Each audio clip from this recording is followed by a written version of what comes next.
وعلى آل إبراهيم إنك حميد مجيد لا إله إلا أنت سبحانك إني كنت من الظالمين يا ذا الجلال والإكرام আপনি সমস্ত সম্মানের মালিক আল্লাহ আজকে আপনি আমাদেরকে যে সম্মান দিয়েছেন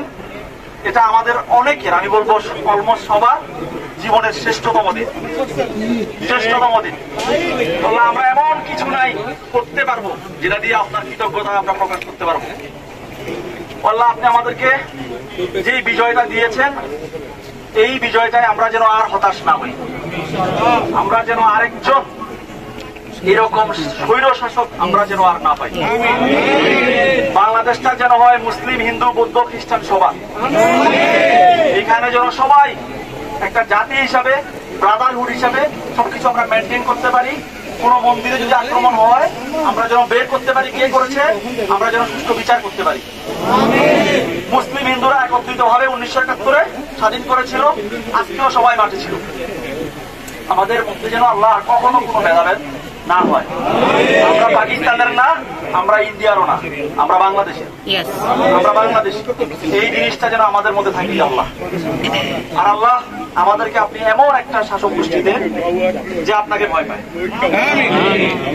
যে সবাইকে সমানভাবে ট্রিট করে ইয়া আল্লাহ বাংলাদেশে আমরা এই সময় দেখেছি একজন ডাক্তারের যে অবদান একজন ইউনিভার্সিটি শিক্ষকের যে অবদান একজন বিসিএস ক্যাডারের যে অবদান একজন রিক্সা চালকেরও সেম অবদান কোনো পার্থক্য নেই বাংলাদেশের হসপিটালগুলো থেকে শুরু করে সব জায়গায় যেন প্রত্যেকটা মানুষ সমান অ্যাক্সেস পায় সবকিছুর যেন উন্নতি হয়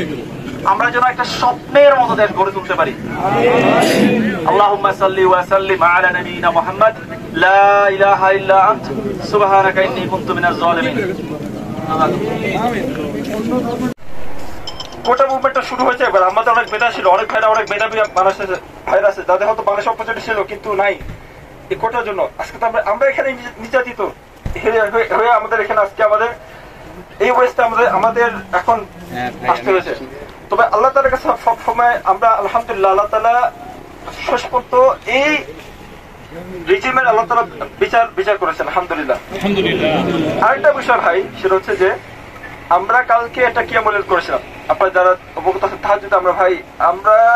সারা রাত দোয়া করেছি ভাই দোয়া করছি আলহামদুলিল্লাহ তো তোকে ভাই দোয়া করছি আল্লাহ এটা তো আমাদের শেষ দিন কারণ আজকে যদি আসলে না হতো ভাই আজকে যাই না আমরা কিভাবে যেতাম দেশে এটা কোনো থাকতো না ভাই আমাদের দেশের মধ্যে যাওয়ার মতো কোনো পয়সা থাকতো না ভাই দোয়া করছি আলহামদুলিল্লাহ 3 ঘন্টার মধ্যে আল্লাহ তাআলা আমাদের সেই দোয়ার প্রতিদিন জানিয়ে দেখাইছে আলহামদুলিল্লাহ আলহামদুলিল্লাহ তাকবীর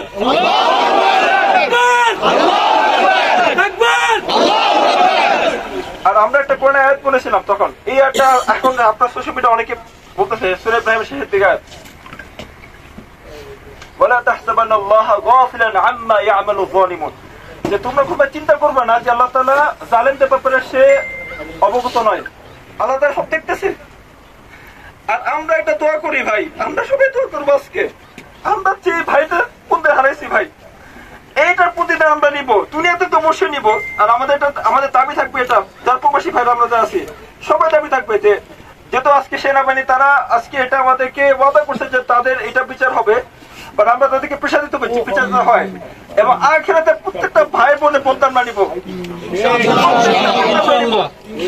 এই দুনিয়াতে তারা যদি মরেও তারা আজকে সেই তাদের পানিশমেন্ট তারা পাবে না কিন্তু আল্লাহ সুবহানাহু ওয়া তাআলা এটা প্রতিদান তার কাছ থেকে আমরা চেয়ে নিব আখিরাতে কোনটা প্রতিদান চেয়ে নিব যারা আজকে তাদের জীবন হারাইছে তো ইনশাআল্লাহ ভাই আর শেষ একটা রিকোয়েস্ট থাকবে দোয়ার আগে ভাই সবাইকে একটা রিকোয়েস্ট ভাই আমি আপনাদের পায়ে পড়ে বলতেছি ভাই একটা মনে রাখবেন সেটা হচ্ছে যে বিজয়টা কিন্তু আল্লাহ তাআলার পক্ষ থেকে আসছে বিজয়টা আল্লাহ তাআলার পক্ষ থেকে আসছে এই জন্য আমরা যখন বিজয় যখন উদযাপন করবো এমন ভাবে যাতে উদযাপন না করে যে আল্লাহ তাআলার নাফরমানি হবে এমন ভাবে উদযাপন না করে যে আল্লাহ তাআলার নাফরমানি হবে ভাই আল্লাহ তাআলা থেকে আসছে আমাদের বিজয় আমরা এতদিন শুধু দোয়া করছি ভাই এখানে না শুধু বাংলাদেশে আমার বাবা সবাই দোয়া করছে ভাই এই দিনটার জন্য দেখার জন্য এমন কোন দিন আমরা উদযাপন করবো আল্লাহ তাআলার স্মরণ রেখে আমরা দোয়া করবো এবং আল্লাহ তাআলার স্মরণ রেখে আমরা উদযাপন করবো ইনশাআল্লাহ